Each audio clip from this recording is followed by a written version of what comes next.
हरे कृष्णा हरे कृष्णा। हरे कृष्णा। आज से हम श्रीमद् भगवद गीता का अध्ययन शुरू करेंगे। सबसे पहले हम इसकी भूमिका देखेंगे। भूमिका का अर्थ है इंट्रोडक्शन। हमें भगवद गीता क्यों पढ़नी चाहिए, भगवद गीता में हमारे लिए क्या है, इसका जवाब हमें भूमिका में मिलेगा। भूमिका में सबसे पहले आता है मंगलाचरण। मंगलाचरण में हम अपने गुरुजन, वैष्णवगण और भगवान से प्रार्थना करते हैं कि हम बिना किसी रुकावट के भगवद गीता को पढ़ सके। तो आइए शुरू करते हैं। ओम अज्ञानं तिमिरान्धस्य ज्ञानाञ्जनशलाकया चक्षुरुन्मिलितं येन तस्मै श्री गुरुवे नमः।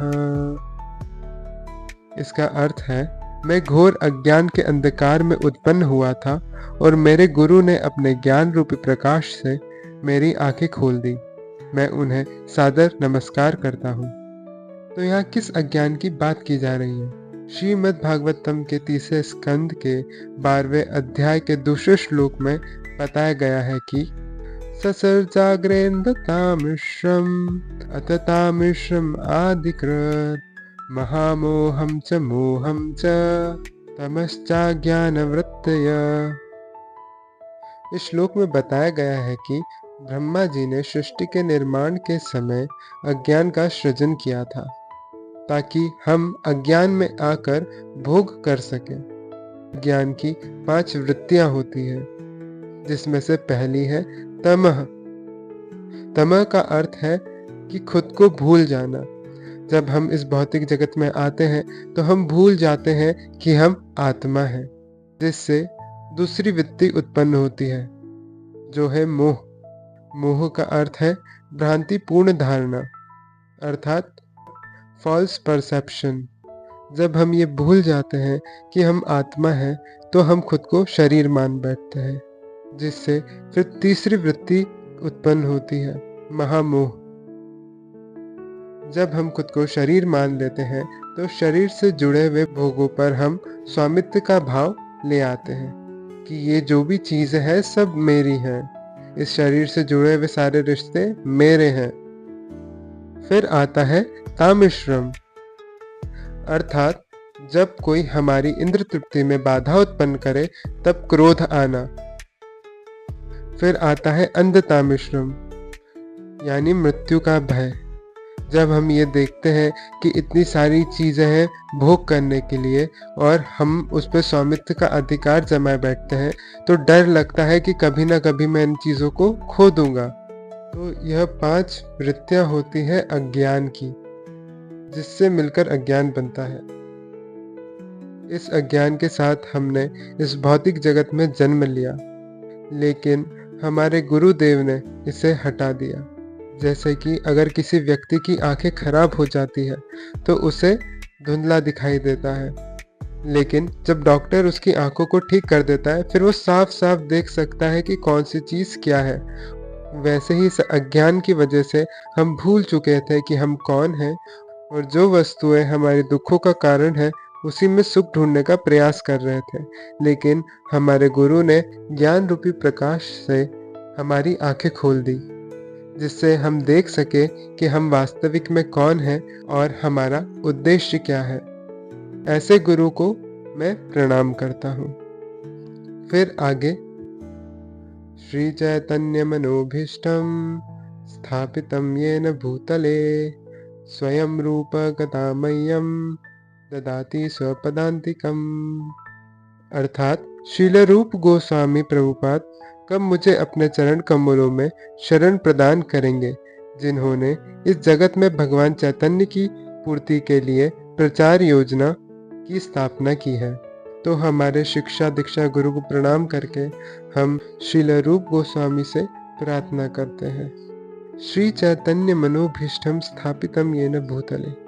श्री चैतन्य महाप्रभु के मन में जो राग भक्ति की स्थापना का मिशन था, उसको इस धराधाम पर स्थापित किया। अब यहाँ लिखा है स्वयं रूप गदामह्यम। इसका अर्थ है कि मैं खुद को इस योग्य नहीं समझता कि मैं खुद से श्रील रूप गोस्वामी के चरण कमलों में शरण ग्रहण करूं। इसलिए लिखा है स्वयं रूप गदामय्यम, कि श्रील रूप गोस्वामी से मेरी ये प्रार्थना है कि वो खुद मुझे अपने चरण कमलों में शरण दे। फिर इसके बाद वाले श्लोक में हम देखेंगे कि भगवान के जितने भी पार्षद गण हैं जो इस भौतिक जगत में आए थे और साथ ही जो भगवान की नित्य लीला में संयोग देते हैं, उन सभी को मेरा प्रणाम है। वंदे हम श्री गुरु श्रीयुतपद कमलम श्री गुरुन् वैष्णवांश्च श्री रूपम साग्र जातम सहगण रघुनाथ वितम तम सजीवम साद्वैतम सावधूतम परिजन सहितम श्री कृष्ण चैतन्य देवम श्री राधा कृष्ण पादान सहगण ललिता श्री विशाखा वितांश्च। इसका अर्थ है, मैं अपने गुरु के चरण कमलों तथा समस्त वैष्णव के चरणों को नमस्कार करता हूँ। मैं श्रील रूप गोस्वामी तथा उनके अग्रज सनातन गोस्वामी एवं साथ ही रघुनाथ दास, रघुनाथ भट्ट, गोपाल भट्ट एवं श्रील जीव गोस्वामी के चरण कमलों को सादर नमस्कार करता हूँ। मैं भगवान कृष्ण चैतन्य तथा भगवान नित्यानंद के साथ साथ अद्वैत आचार्य गदाधर, श्रीवास तथा अन्य पार्षदों को सादर प्रणाम करता हूँ। मैं श्रीमती राधा रानी तथा श्री कृष्ण को, श्री ललिता तथा श्री विशाखा सखियों सहित सादर नमस्कार करता हूँ। इसके बाद हम भगवान को प्रणाम करते हैं। हे कृष्ण करुणा सिंधु दीन बंधो जगतपते गोपेश गोपिका कांत राधा कांत नमस्तुते। हे कृष्ण, आप करुणा के सागर हो, दुखियों के सखा हो। गोपेश का अर्थ है गोप गणों के ईश्वर और गोपिका कांत गोपियों के प्रेमी। राधा कांत नमस्तुते, श्रीमती राधा रानी के प्रेमी, उनको मैं नमस्कार करता हूँ। तप्त कांचन गौरांगी राधे वृंदावनेश्वरी वृषभानुसुते देवी परमामी हरि प्रिय। जिनकी अंग कांति तपते सोने के समान गौरी है, जो वृंदावन की ईश्वरी है, वृषभानु की पुत्री है और हरि की प्रिया है, उन्हें मैं नमस्कार करता हूँ। लेकिन यहाँ देवी शब्द का प्रयोग किया गया है। इसका मतलब ये नहीं कि ये डेमी गॉड है या देवी देवताओं में आती है, क्योंकि राधा रानी लीला परायण है, अर्थात निरंतर लीला करती रहती है, इसलिए उन्हें देवी कहा गया है। जैसे कि हम दामोदर अष्टकम में देखते हैं, नमो देव दामोदर आनंद विष्णु प्रसिद्ध प्रभो दुख जलाब्धि मग्नम। तो इस श्लोक में हम परम भगवान को देव कह रहे हैं। लेकिन देव क्यों कह रहे हैं? क्योंकि वो भी लीला परायण है, वो भी निरंतर रूप से लीलाएं करते रहते हैं। इसके बाद हम समस्त वैष्णव गणों को प्रणाम करते हैं। वांछा कल्पतरुभ्यश्च कृपा सिंधुभ्य एव च पतितानां पावनेभ्यो वैष्णवेभ्यो नमो नमः। इसके बाद हमें श्रील प्रभुपाद का प्रणाम मंत्र पढ़ना चाहिए, क्योंकि श्रील प्रभुपाद ने भगवत गीता लिखी थी, तो वो खुद को तो प्रणाम नहीं करेंगे, लेकिन हमें एज ए रीडर उन्हें प्रणाम करना चाहिए। नमो ओम विष्णुपादाय कृष्ण पृष्ठाय भूतले श्रीमते भक्ति वेदांत स्वामिन्निति नामिने नमस्ते सरस्वते देवे गौरवाणी प्रचारिणे निर्विशेष शून्यवादी पाश्चात्य देशतारिणे। उसके बाद हम गुरु प्रणाम मंत्र पढ़ते हैं।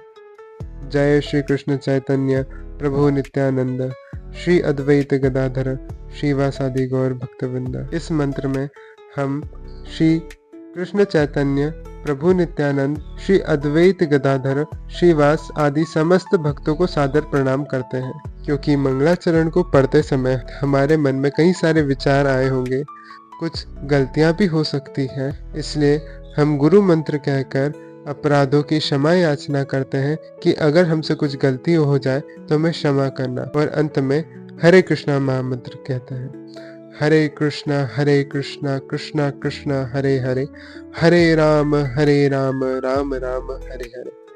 हरे कृष्णा।